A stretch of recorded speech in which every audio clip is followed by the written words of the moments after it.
Raavan arrest తర్వాత వాస్తవంగా నిన్న అతన్ని విచారించడానికి 10 గంటల అదే 10 రోజుల పాటు అడిగారు. దాని మీద విచారణకు వచ్చే టైంలో విత్‌డ్రా చేసుకున్నారు. వెంటనే సోషల్ మీడియాలో పెద్ద ఎత్తున క్వశ్చన్ వచ్చింది. ఏంటి రావణ్‌కి అనుకూలంగా వ్యవహరిస్తున్నామా మనం?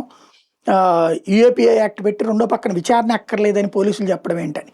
దాంతో సాయంత్రం అబ్బెబ్బే మేము అట్లాగా ఉద్దేశం అది కాదు, మేము ఎక్కువ రోజులు అడుగుదాం అనుకున్నామని సాయంత్రం 15 రోజులు కస్టడీ కావాలని పిటిషన్ వేశారు. ఇది ఒక ఎత్తు. రెండోది వచ్చేటప్పటికి రావణ్ అరెస్ట్ తర్వాత అప్రమత్తమైన గమన సీఈఓ కేసు తన మెడకు చుట్టుకోకుండా పలు వీడియోలను యూట్యూబ్ నుంచి తొలగించిందని, మావోయిస్టులకు మద్దతుగా రూపొందించిన వీడియో ఆధారంగా వచ్చిన ఫిర్యాదు మీద గన్నవరం పోలీస్ స్టేషన్లో నమోదైనటువంటి కేసు నేపథ్యంలో ఆ పని చేసింది అన్నటువంటిది ఇప్పుడు ఈనాడు హైలైట్ చేసుకొచ్చింది. దీంతో అప్రమత్తమైన గమన గతంలో అప్లోడ్ చేసిన ఈ తరహా వీడియోలను డిలీట్ చేసింది. ఆయా ఛానళ్ళకి అడ్మిన్ రైట్స్ తనకే ఉండటంతో ఆమె సులువుగా ఈ పని చేసింది. ఇవన్నీ వివాదాస్పద కంటెంట్ ఉన్న వీడియోలను పోలీసులు గుర్తించారు. వీటిని తీసుకునేందుకు యూట్యూబ్కి మెయిల్ పంపించబోతున్నారు. హైదరాబాద్లో మాదాపూర్తో పాటు పలు ప్రాంతాల గమనం 3 ఛానల్ నిర్వహించేది. వీటికి బచ్చలకూరు జోసెఫ్ అలియాస్ రావణ్ వీడియోలు రూపొందించేవాడు. వీటి కార్యాలయాల నుంచి కృష్ణా పోలీసులు పలు హార్డ్ డిస్కులు, ల్యాప్టాప్లు, పెన్ డ్రైవ్లు స్వాధీనం చేసుకుని ఫోరెన్సిక్ ల్యాబ్కు పంపించారు. ఈ డిజిటల్ పరికరాలు ఏదైనా డేటాను తొలగిస్తే తిరిగి రాబట్టే అవకాశం ఉంది.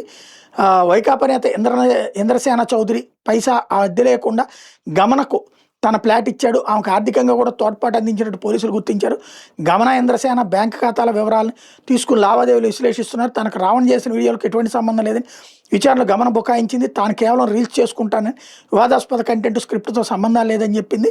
రావణ్, గమన, ఇంద్రసేన చౌదరి ఫోన్ నెంబర్లకు సంబంధించిన డేటాను పోలీసులు లోతుగా పరిశీలిస్తున్నారు. ప్రాథమిక సమాచారం మేరకు వీళ్ళతో పలువురు వైసీపీ నేతలు టచ్లో ఉన్నట్టు వెల్లడైంది. మాజీ ఐఏఎస్, ఐపీఎస్ అధికారులు కూడా మాట్లాడుతున్నట్టు గుర్తించారు. వీడియోల రూపకల్పనకు అంశాల ఎంపిక స్క్రిప్ట్లో వైకాపా నేతల నుంచి సహాయ సహకారాలు ఉన్నట్టు అనుమానిస్తున్నారు. ఇంద్రసేన చౌదరి తన ఆర్థికంగా మోసగించాడు. గమన అత్త గుడిపూడి లక్ష్మీదేవి ఇచ్చిన ఫిర్యాదు ఆధారంగా 2021 జూలై 8న తెలంగాణలో మల్కాజ్గిరి కమిషనరేట్ పరిధి నేరేడ్మెట్ పోలీస్ స్టేషన్లో కేసు నమోదైంది. దర్యాప్తు జరిపిన పోలీసులు 2021 డిసెంబర్ 31 న్యాయస్థానంలో అభియోగపత్రం దాఖలు చేశారు. తర్వాత పరిణామాల్లో ఈ కేసు హైకోర్టులో క్వాష్ అయిందన్నటువంటి వార్తని హైలైట్ చేశారు.